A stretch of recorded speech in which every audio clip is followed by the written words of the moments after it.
I like black eyed peas. You know, I like cornbread too. So,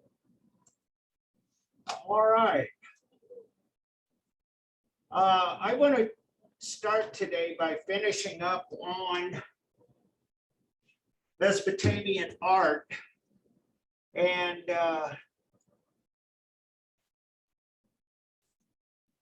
oops.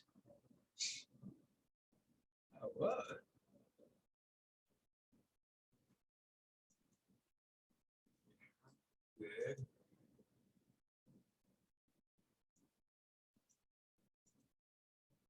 And slideshow from the beginning, and I got to make sure I don't have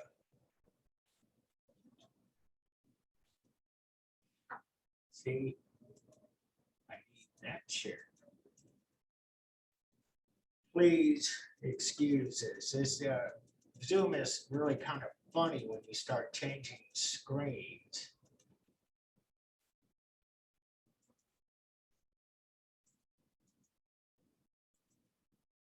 Yeah, let's start here. And a lot of what we're going to see here is from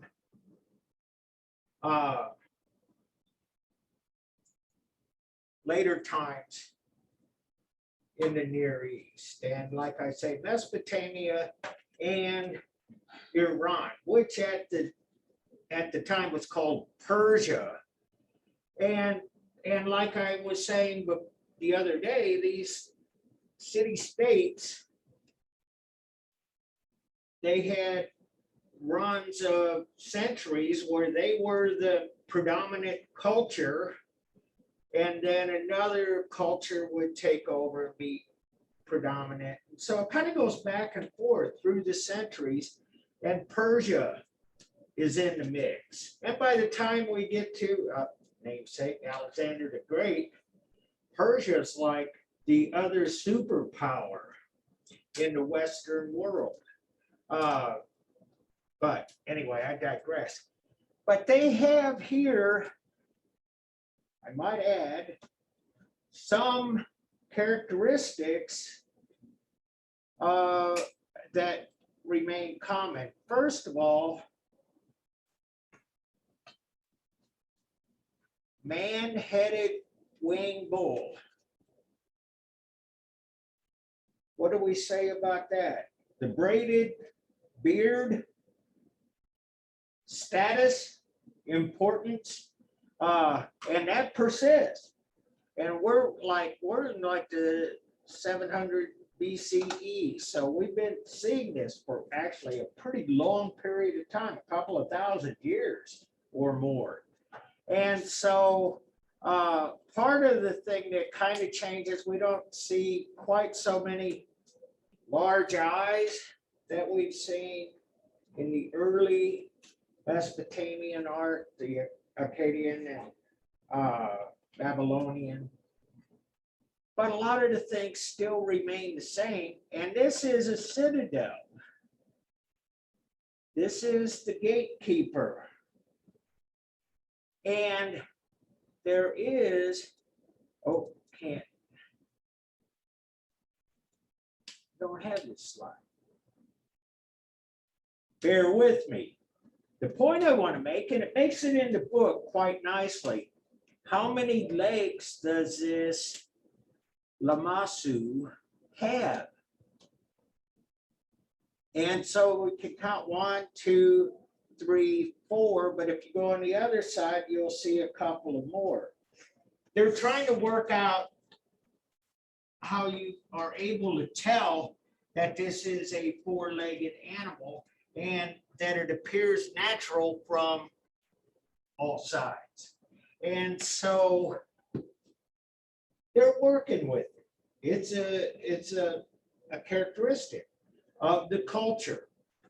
And so another characteristic, like I was saying, that persists through this culture and Egyptian culture and Greek culture and so on, is the idea of a half human, half animal being. And so did I talk to you guys about, I talked a little bit about that. We're talking about Stan Lee and stuff. after I left, I thought, well, I got a perfect example because I went home. My grandchildren were watching Nick Jr. or Disney Channel. Oh, it's Disney. Young Spidey. Spider-Man. Got the characteristics of a spider and a human being. Of course, he changes, depending on the situation, but the idea being still the same. Same with the whole Spider-Man, it's like villain. You have Rhino. Exactly. Soldier. Absolutely. See, ideas that still exist as part of humankind. And everything that is new is probably old. There's a saying that goes like that. But at any rate, we can tell what part of the world is from just by these characteristics. And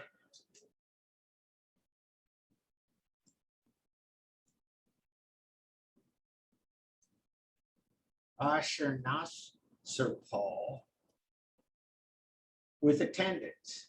And we talked about the ideas of hierarchy of scale.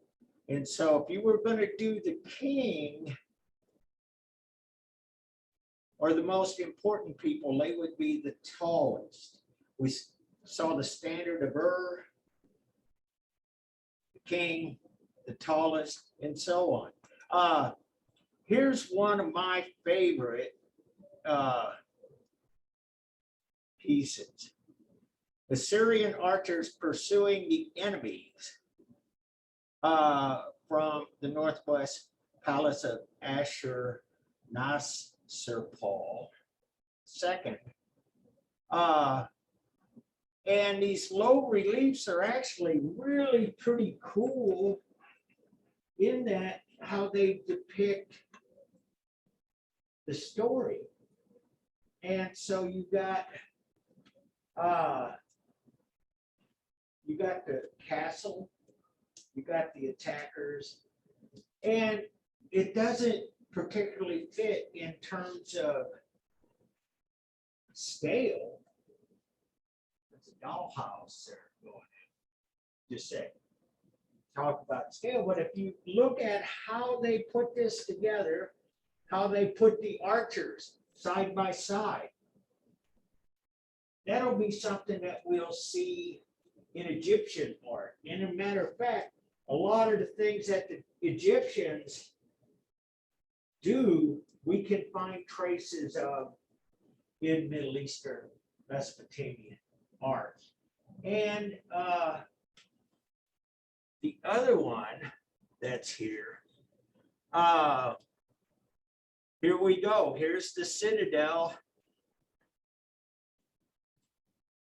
The archers are like really big, but it's actually scale of importance. It's the soldiers that we're depicting, and so why make little bitty soldiers on top of this big castle? We'll make them big. And it's really about the warriors here. And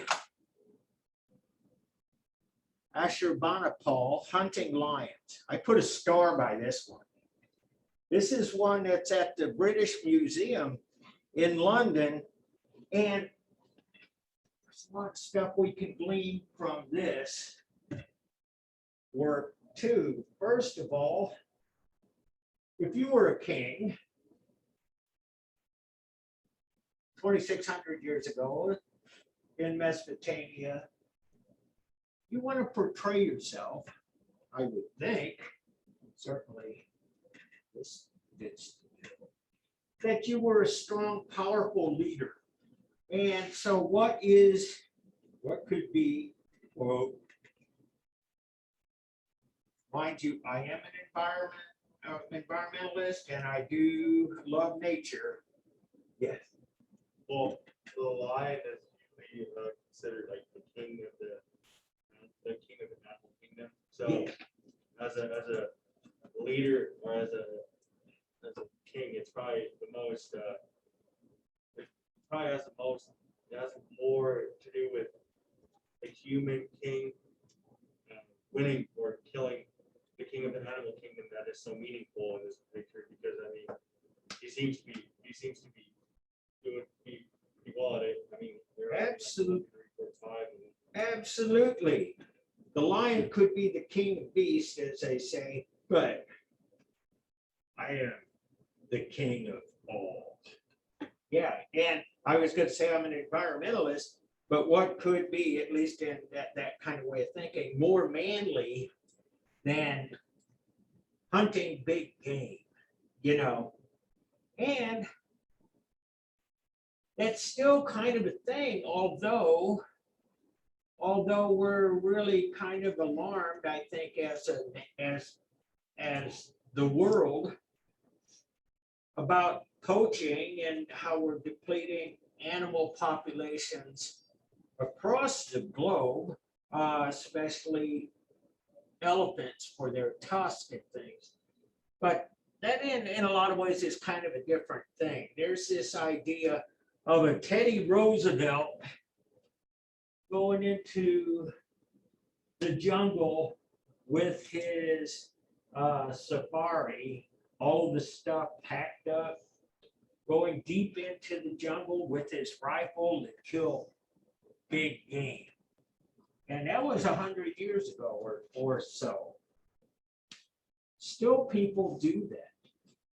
I don't know if you watch the news, and this is not a political statement or criticism, but Donald Trump's sons like to do that sort of thing. If you go online, you can see Don Jr. and Eric with their rifles, with the big, huge. It's a lot of money. A lot of money, yeah. You got to. Yeah, and the other thing is, and that is true. Money is power too. And his king could do that then, and money can still do that now. And so I always like this for the clarity. And you see over on this side, all of the dead lions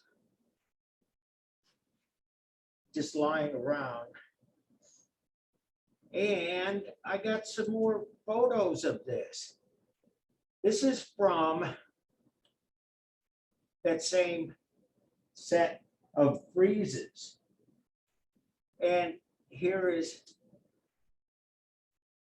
the king actually killing this lion, although the lion's wounded. There's nothing, as they say, there's nothing more dangerous than a wounded animal.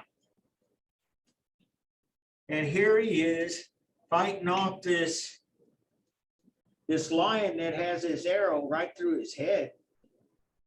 His attendants behind him, but the king, as we were saying, powerful. And I got another photo of this same frieze. I got this in here too, partly because this one contains this image. Any idea what that might be?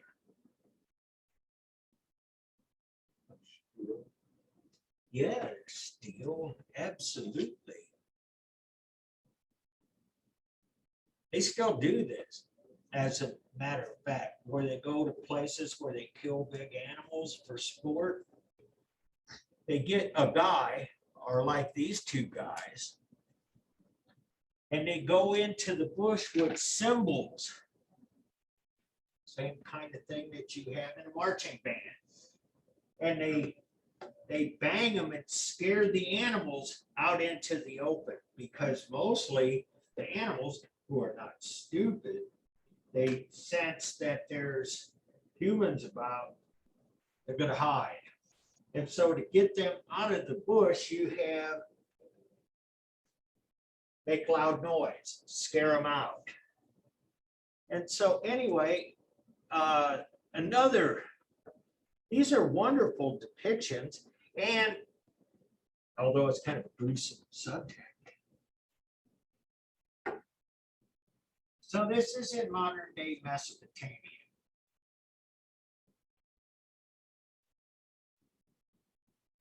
And we used to go to Iraq, Iran, Syria,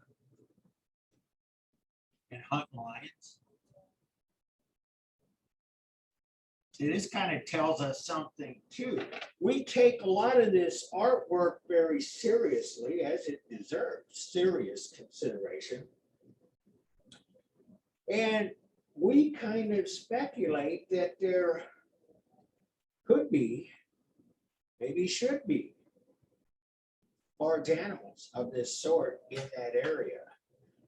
And if I could just refresh your memory from a couple of slides ago, do you see all those dead lions lying around? So the idea of making animals extinct at the hands of human beings, that's not just a modern problem, but we just have like 6 or 7 billion people on this planet now. And the balance is being tipped. But yeah, we've eradicated species throughout the millennia. And so the lions, the big cats, big game are really kind of susceptible to that big game hunting. There are a number of animals, big cats, that we know are extinct, but we've seen them until very recently in recorded history. Yeah. Yeah, Mesopotamia, that's probably, I think it's the Asiatic lion, and it survived till, I think, the 19th century in those areas. That's right. Yes, absolutely. The Asiatic lion. Spot on. There's another one too. It's called a Cape lion. It was from Southern Africa. And you see this one depicted on a lot of things like coats of arms and things, because it's a strong, stocky lion with real short legs. You ever see those family crests and stuff with the lions with real short legs? That's a Cape lion, no longer in existence. How do you spell that? CAPE. Oh, okay. Yeah, those are kind of funny. Yeah. Hey, you got an iPhone? Yeah, but it's like pretty much it's an 8, so it doesn't really work that well. Oh. Yeah, well, I was just thinking, yeah, I love this technology. Let's see. I'm gonna do this too, because I want to see Alexander.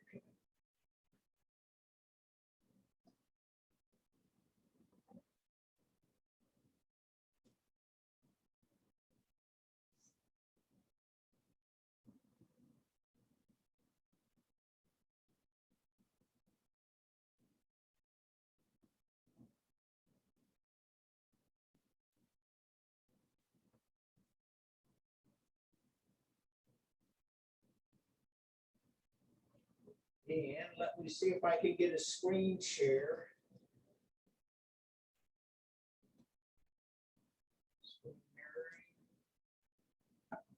Give me the menu.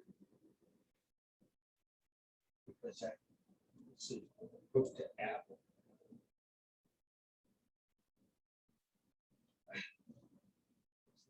It's not giving me this choice. Maybe it's because I'm using it right now. So anyway, if you're curious, you can look it up. Asiatic lion, Cape lion, so on. And here's what this looks like at the British Museum. And so this is a frieze that's like 5 or 6 feet high. And it goes on and on and on. Another thing that we'll know where it came from is this, the braided beards. And finally, from Babylon, the Ishtar Gate. And you see where it's at. It's in Berlin. But a lot of times these people that find this stuff will actually take it all apart and reconstruct it in a museum. And you see it is restored. And I don't have any pictures of what it looked like when they discovered it. But you can see it's huge and it's magnificent. And it's basically tile inlaid, kind of like a giant mosaic. You can see more clearly up here.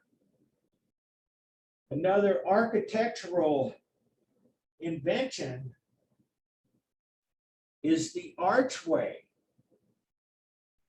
This is pretty advanced because most other civilizations and all previous civilizations had not figured out how to do something like this.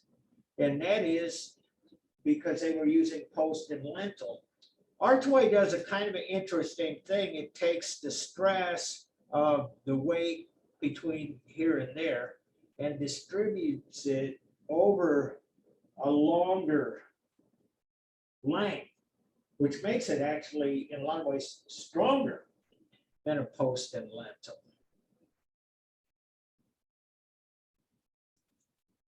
And so we get from Mesopotamia a lot of indication that of things to come. And so this is still 500 BCE. We see the columns. The columns will be used extensively, used somewhat in Egypt, extensively in Greece, and in Rome. What will change is the protomes, which is the capital of the column, and that we'll get into that too. But this is basically the same architectural technology invented. And so here we go. Oftentimes when the buildings are no longer standing, the columns persist. And we can see up front little post and lintel architecture. Protomes, animals.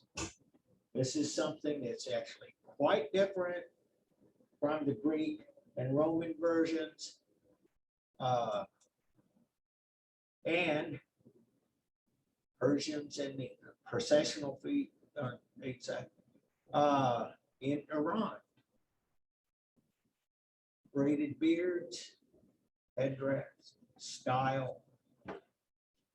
And I don't know if you guys notice this, but just about all the portraits we've seen, except for some of the three-dimensional sculpture, they're almost always in profile. That's a convention. That is what they did. And it persists. The idea of a profile, I talked about how language and image, they kind of start to merge a little bit. So, what's your profile?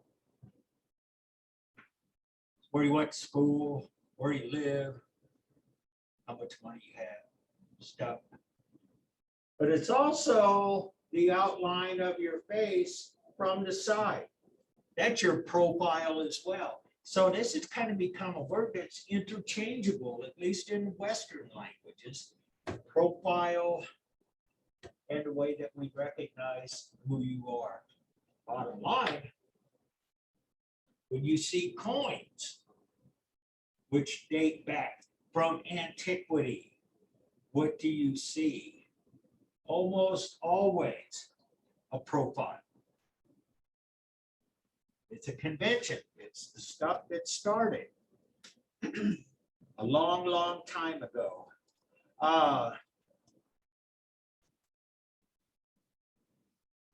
Some of the more magnificent things made up from the Persian culture. More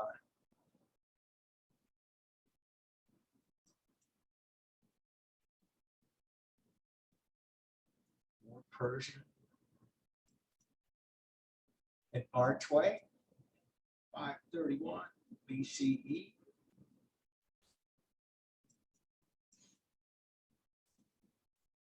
And so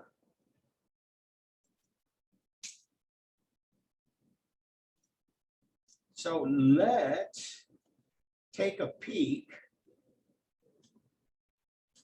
at the next PowerPoint. And so trying to find the right, oh, there we go.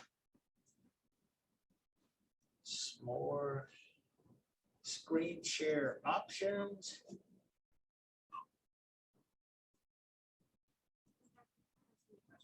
Sure. I wanted to know, like, obviously you're not going to know, like, more of like a personal assumption here, but is it safe to say since this artwork is mostly focused on power and showing our kings and our leaders as this big person, can you say it's like the first form of propaganda? The answer in a word is yes. And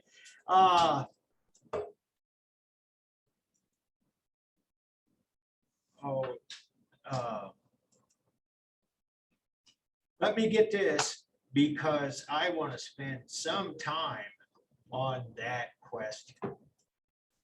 And I got to move this stuff around.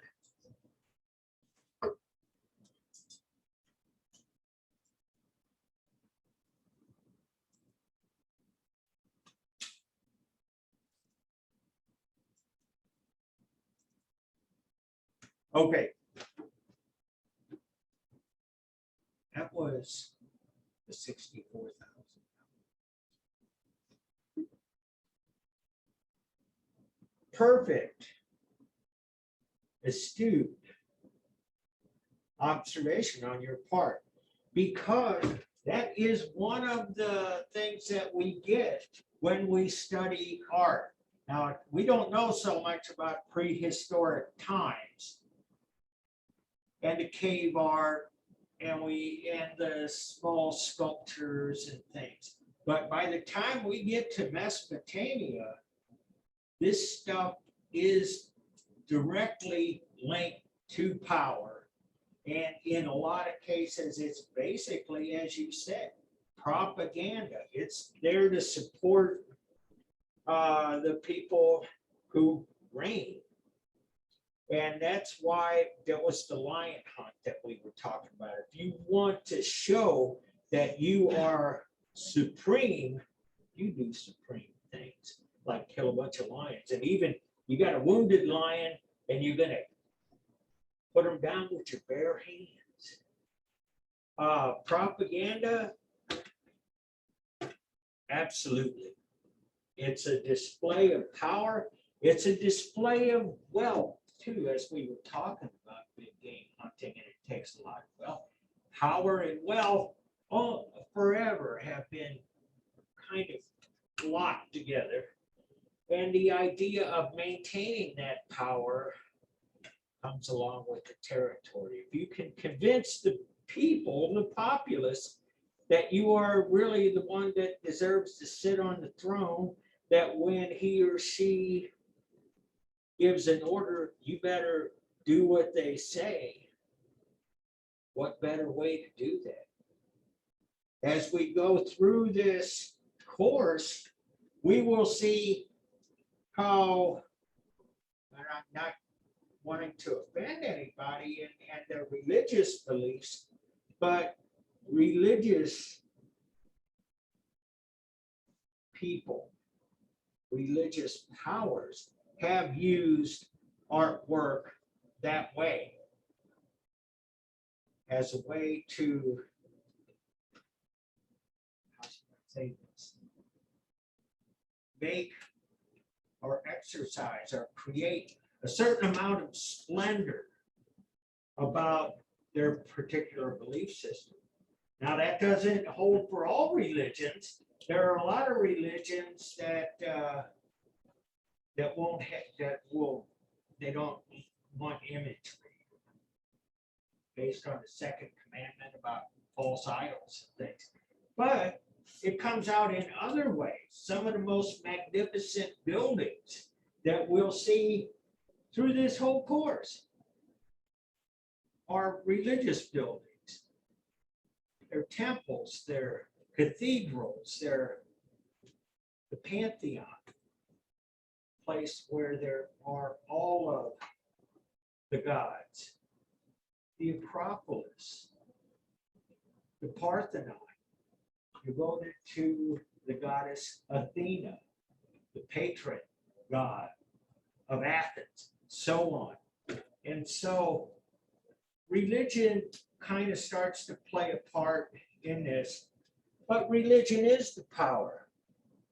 And you get that merging here too when we go to Egypt, because the pharaohs are considered gods.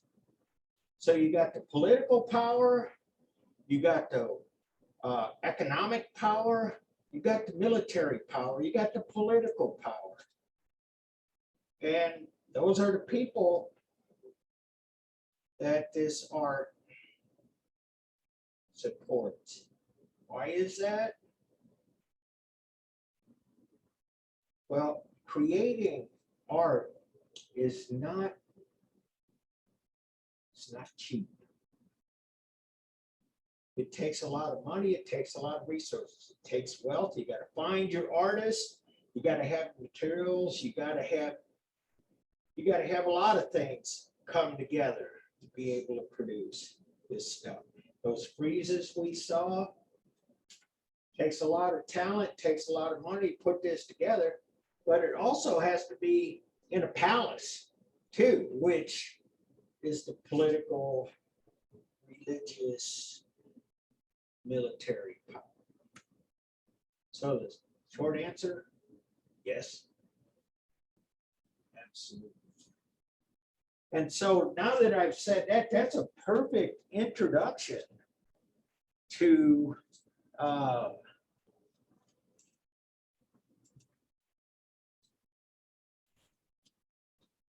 let me make sure I got my share correct.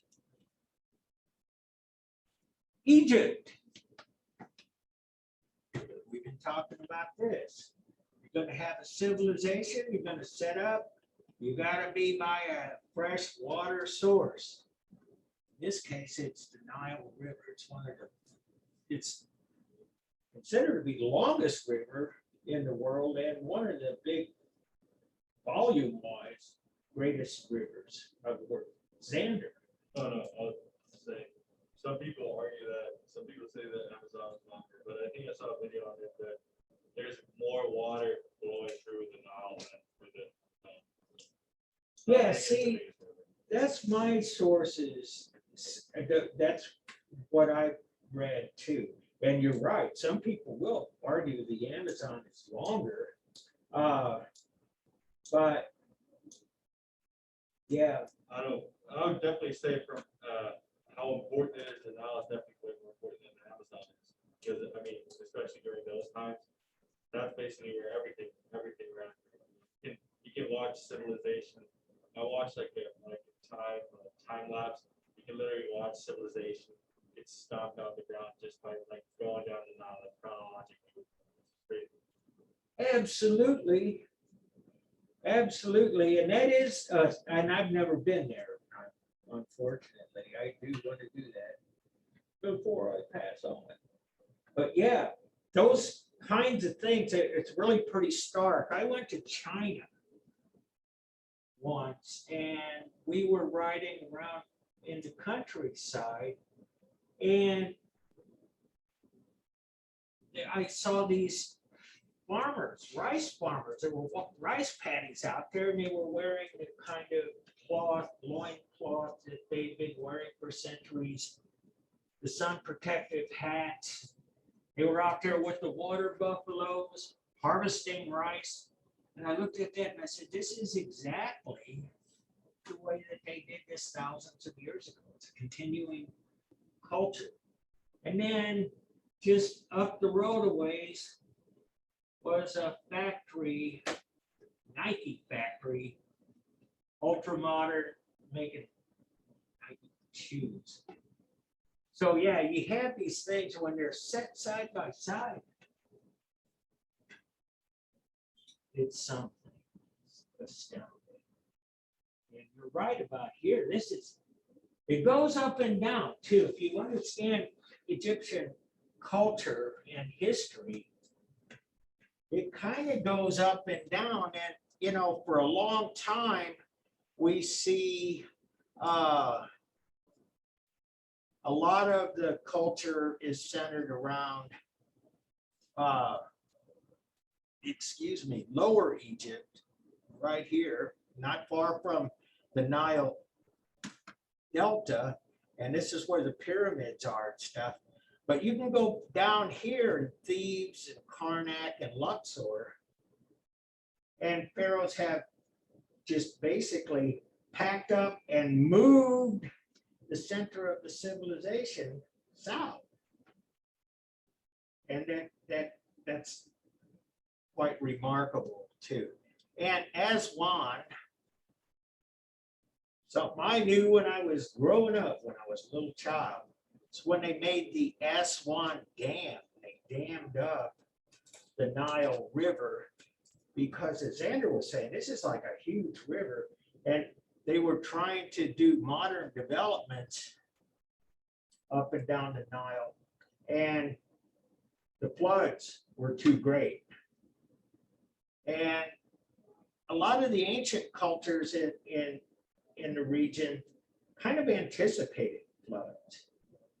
And it was kind of built into their agricultural model, but not for modern civilization. So yeah, President Nasser started the Aswan Dam, caused a lot of stir. We're going to dam up this historically significant river. Things are the same as they were before. And so this is the Book of the Dead, 19th dynasty, and that's something that'll be part of the Egyptian chronology too. Many dynasties. This is the 19th dynasty, and it's roughly 3,300 years old. Painted papyrus scroll.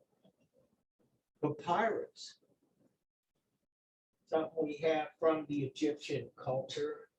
They invented this. This is papyrus. It's a kind of a paper that they made from papyrus reeds. And that's a plant that grows wild. It's native to the Nile Valley. And so anyway, I want to point something else out too. If you take you see this new kingdom, which is roughly about the same time, just a little bit before. And you see it goes actually pretty far into the desert. And it goes to the Red Sea. Yes. Yeah, like I was looking at it, I thought I was tripping for a second, but why is the upper part of Egypt called Lower Egypt, while the northern part, the lower part of Egypt called upper, like the southern part called upper? Does that have something to do with the altitude of the sea level or whatever? Is Well- it because the Nile flows backwards? Is that No, the Nile flows northerly, which is very unusual Yeah. for a river to do. They almost always flow southerly, like the Mississippi. or they'll go laterally like the Amazon, which goes from west to east. But that description has everything to do with upriver and downriver. And so because it flows this way and empties into the Mediterranean, this is upriver, that's downriver, and that's where they get the upper and lower. So like you said, I think that's pretty much what you said. Yeah, that's exactly what he said. Yeah, because I remember hearing about the Nile, how it flows like in reverse to all other rivers. Absolutely. Absolutely spot on. And that's the thing. And so anyway, we run into these things. Harp about it a lot. But how things are in the physical world or in the art world, they affect our language. And so by today's metrics, you would never call this Lower Egypt, because lower, especially when you're trying to look at these things on a map, and almost all maps are oriented north, this would be upper. And it's that standard of earth thing. The high society, middle class, lower class. Still talk about things. And so anyway, papyrus, painting, and they have basically developed their own conventions, not unlike what we see emerge from Mesopotamia. We see here, these are hieroglyphics. It's a form of written language that is different than the cuneiform language. And the pictures, actually, when you do a close look at them, a lot of times you can tell what these things depict. Some of them are a little difficult, lost in translation, but you can see things like a fish, like an eye, a scale, and so on. So their written language is kind of based off like a pictogram kind of thing, which is a little different, a lot different than cuneiform language.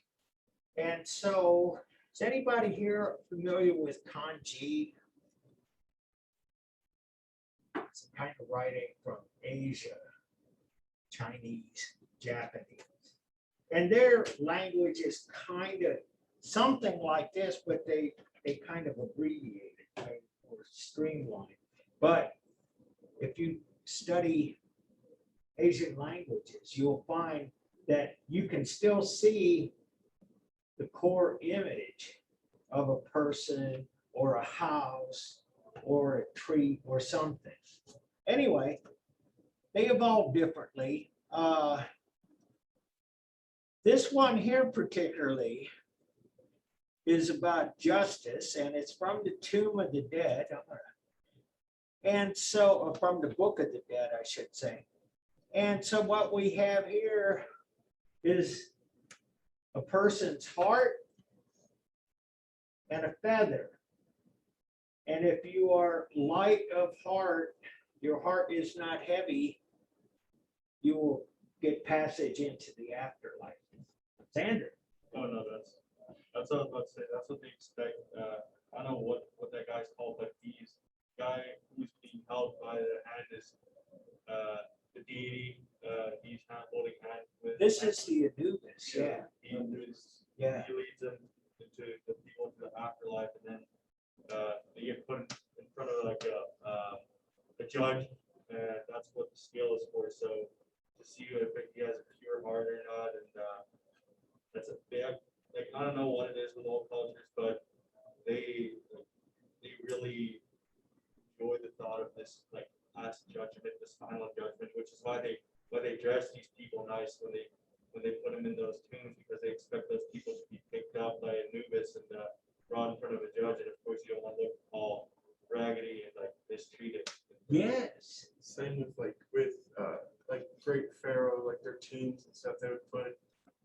statues and money and a lot of like, I guess their valuables.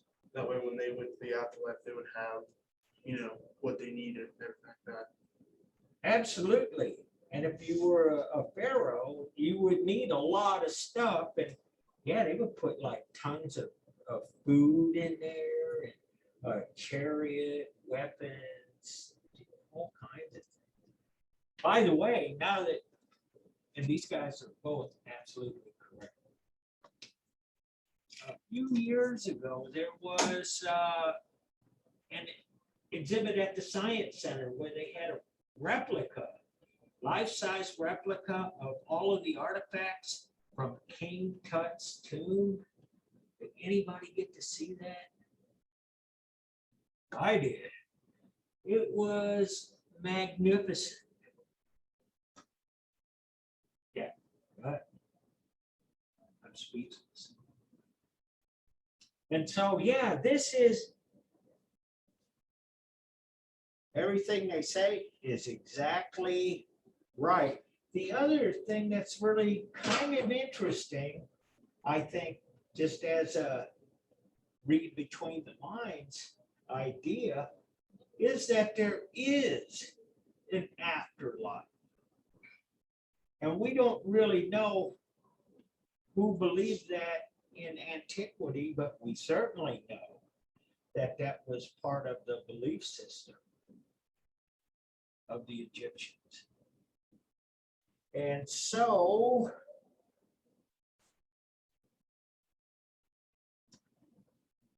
what I'm going to do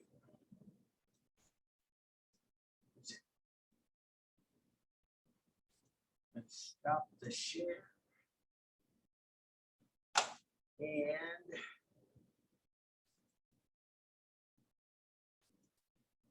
see if I can do this. I'm launching the quiz.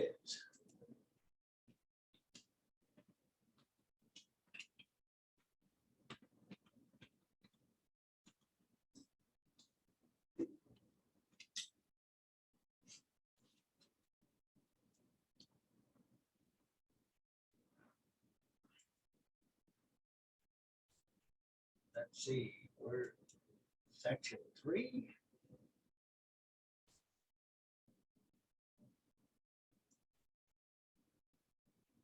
Okay. Let's get make sure we got Zoom.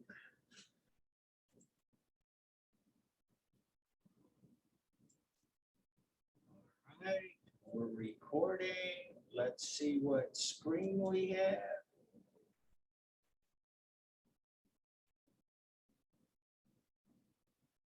Oh, that'll work. We're good. So this is the quiz. You'll find it on assignments. We'll have these periodically through the semester. And here are the instructions. There are 2 items, images on the screen. Write an essay, no more than 2 pages, on one of the artworks. In your essay, answer the following questions. What is it? Where was it found? What is it made of? Well, that's on every slide. Figure 2.7. Tell you to give you the title, the material, the date, stuff like that.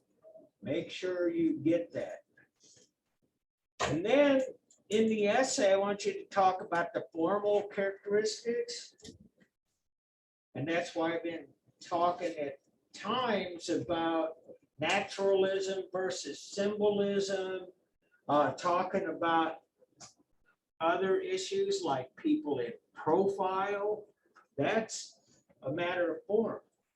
Form and style are kind of the same thing in a lot of ways, but describe the work in terms of naturalism, science, the symbolism, what was exaggerated, like say the votive statuettes from Mesopotamia, got the big eyes, that's an exaggerated feature. Iconography, other physical and visual characteristics. And then finally, why is this artifact important and what does it reveal about the culture of its creation? And we did that, you guys did that magnificently. Just a moment ago, we were talking about the image from the Book of Dead. We're talking about, Xander was talking about weighing the heart versus a feather, into the afterlife. We're talking about a lot of things, you know. Those are the kind of issues that I want you to write about. Use online sources to support your answer. And I want you to have endnotes. Copy and, oh, I got a typo, copy and paste all URL addresses as endnotes. And the first entry should be this, your textbook, period. This is kind of where we're centered in this semester. We're working out of that. We're using their examples. We're reading their text. And finally, submit your essay as a docx or PDF. When you do that, I can open it, I can grade it, I can give you some feedback. It works. And so here are your choices. You can write about one of these. And I'm not telling you what they are, you gotta figure that out, but you know them anyway. This, and this is a more recent photo because it's got the vapor trails. Back in the day, I don't think they had jet airplanes.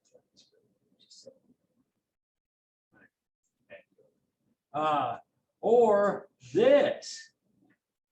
And this is a little different than the image that's in your book. Actually, it's a better image because it's more complete and it shows the object in situ where you could find it today. And so I brought an example and pasted it on here. And this is writing about this one, Venus of Ellendorf. Not one of your choices, but it was a choice. And let me see.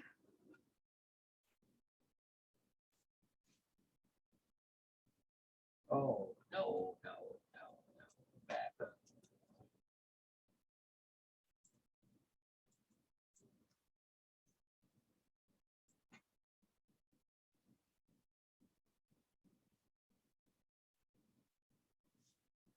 Uh-oh, I pasted the wrong thing.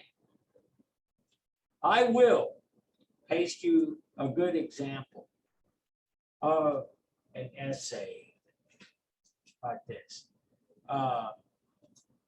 And since I'm on this, I can edit this. And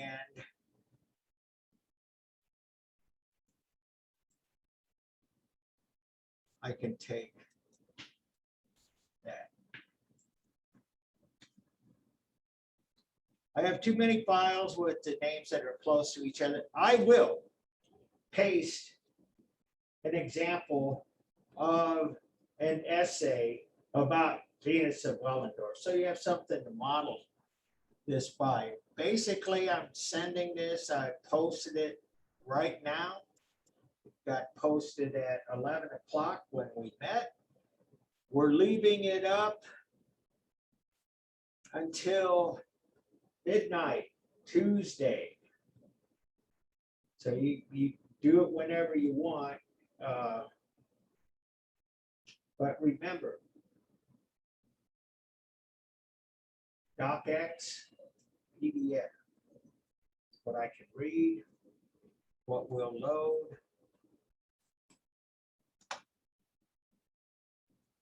And write about one of these. Any questions? Yes. Pardon? Do you want it to be double spaced, the essay? Just normal space. I think normal space is double space, right? Yeah. Absolutely. That's why I could put 1 or 2 pages and what you need to do, I might add, is that, the putting the URL addresses where you find online information. Basically, you can just you can copy and paste right from the website URL that's up here. So if we were doing this one, it would be this. And so we're going to get a little bit more detailed about things like citations and stuff as we go along. But right now, this is the start of a good habit.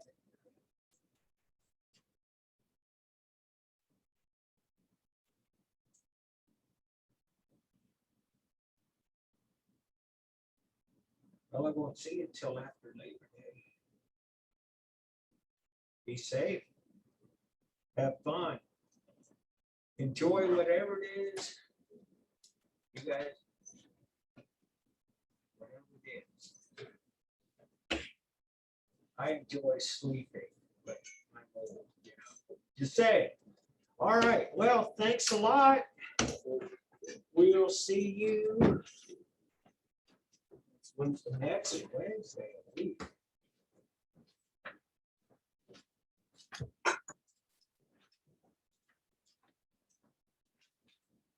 Yes, sir. See ya. Thank you. Thank you. Have a good one. All right, you too.